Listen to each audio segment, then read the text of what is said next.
You wake up, and your leg will not hold your weight. Not sore. Not bruised. Broken. The pain hits before the memory does. A fall. A rock. One bad second. And now everything has changed. There is no hospital. No ambulance. No phone. No clean white room waiting somewhere nearby. There is only pain, cold ground, and the terrifying question every ancient human had to face sooner or later: how do you survive when your own body stops working? For most of human history, injury was not rare. It was normal. People cut themselves on stone tools. They fell from trees. They were bitten, kicked, gored, crushed, burned, and thrown against the ground by animals much stronger than them. Broken ribs. Torn muscles. Cracked skulls. Infected wounds. And somehow, enough of them survived for you to be here. That should make you pause a little. Because the usual picture of ancient life is too simple. We imagine a brutal world where the weak were left behind and only the strongest kept moving. But the bones tell a different story. Start with the body itself. Your blood knows how to clot.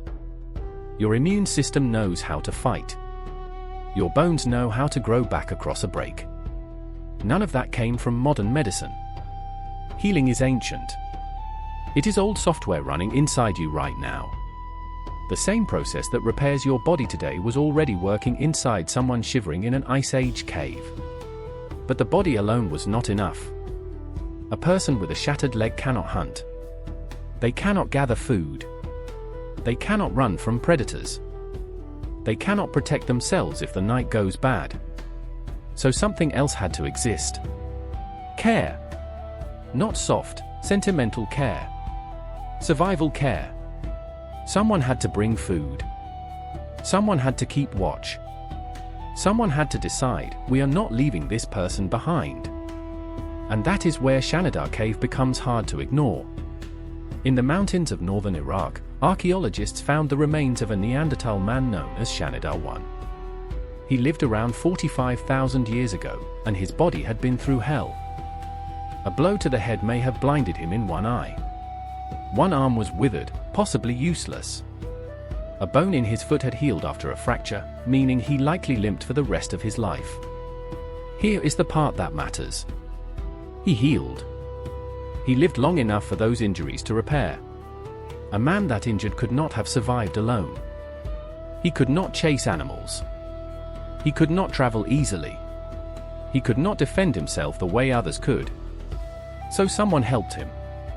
Again and again. Not for one afternoon.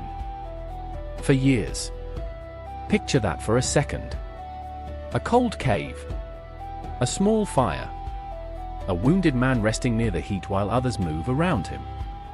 Maybe someone brings him food. Maybe someone helps him chew. Maybe someone checks an old wound. Maybe nobody says anything dramatic at all. They just do not leave. That detail changes the whole story. Cooperation was not a nice bonus. It was survival technology. A spear kept you alive. Fire kept you alive. But so did the people who stayed when you became weak. Still, care alone could not stop every wound from turning bad. So what did ancient humans actually use? This is where the story gets stranger. In 1991, hikers found a frozen body in the Alps. He had been trapped in ice for about 5,000 years. Researchers named him Otzi. With him, they found tools, clothing, and something that looks small until you understand it. Pieces of birch parleypaw fungus, pierced and carried on a leather cord. Not random trash. Equipment. Modern studies show birch parleypaw has antibacterial and anti-inflammatory properties. In plain words, this was not just fungus. It may have been medicine. Long before antibiotics had a name, someone was walking through the mountains with a natural medical kit tied to his side. That is the kind of detail that makes ancient people feel less distant. They were not guessing like fools. They were paying attention. This plant helps. That one makes it worse. This wound closes. That wound rots. This fungus is worth carrying. That is science before science had clean walls and white coats. Slower. Crueler. Full of mistakes. But still science. And sometimes, ancient medicine went much further than plants or fungus. It went into the skull. Trepanation is the practice of cutting or scraping a hole into the skull. It sounds insane at first. More like a horror story than medicine. But archaeologists have found trepanned skulls across many parts of the world, some thousands of years old. And here is the part that should stop you. Many of those skulls show healed bone around the hole. That means the person survived. Not for a few minutes. Sometimes for years. Imagine that. No modern anesthesia. No sterile operating room. No scan showing exactly where to cut. Just pain, bone, a tool, and someone desperate enough or skilled enough to try. Why would anyone do that? Probably because head injuries were common. A fall.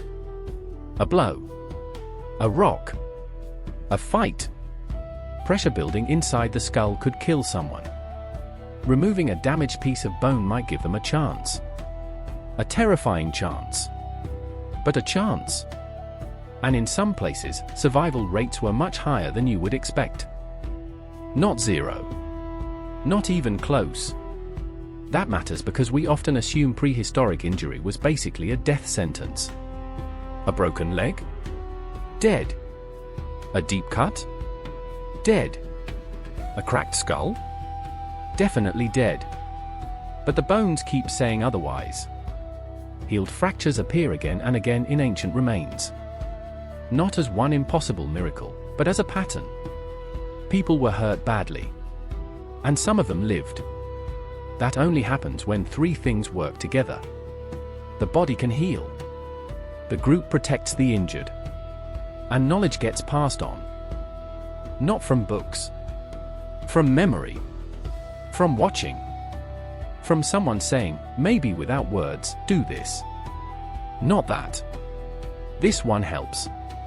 That kind of knowledge was not clean. It was not gentle. It was tested on real people with real fear in their eyes. If it failed badly enough, the person died. If it worked, someone remembered. That is a harsh way to learn. But that is how a lot of human survival was built. And this is where it comes back to you. When you press cloth against a bleeding cut, that instinct is older than hospitals. When you keep an injured friend close instead of leaving them alone, that instinct is older than written language. When you reach for something to soothe pain, stop bleeding, or protect a wound, you are touching a chain that runs far behind you. Back to caves. Back to ice. Back to firelight. Back to hands pressing plant fiber against an open wound with no guarantee it would work. Modern medicine did not invent healing. It inherited it. Then it made it sharper, cleaner, safer, and far more powerful. But the beginning was not steel instruments and sterile gloves. The beginning was blood clotting in the cold. A broken bone slowly knitting itself together. A friend bringing food. A fungus carried through the mountains. A hand refusing to let go. That is the part people miss. You are not fragile because you need help to heal. You are alive because your ancestors learned that injured people were worth saving. And not just once. Again and again. Generation after generation. The version of humanity that abandoned its wounded did not leave as many descendants behind. The version that cared did. So the next time your body hurts in a way that scares you, remember this. There is something very old inside that fear. But there is also something old inside the response. Press the wound. Protect the weak. Stay close. Try what worked before. Learn. Pass it on. You wake up, and your leg still will not hold your weight. The ground is cold. The pain is real. But now you know something your ancestors knew before there were doctors, hospitals, or written words. Survival was never just about strength. It was about healing. It was about memory. And more than anything, it was about the people who refused to leave the wounded behind.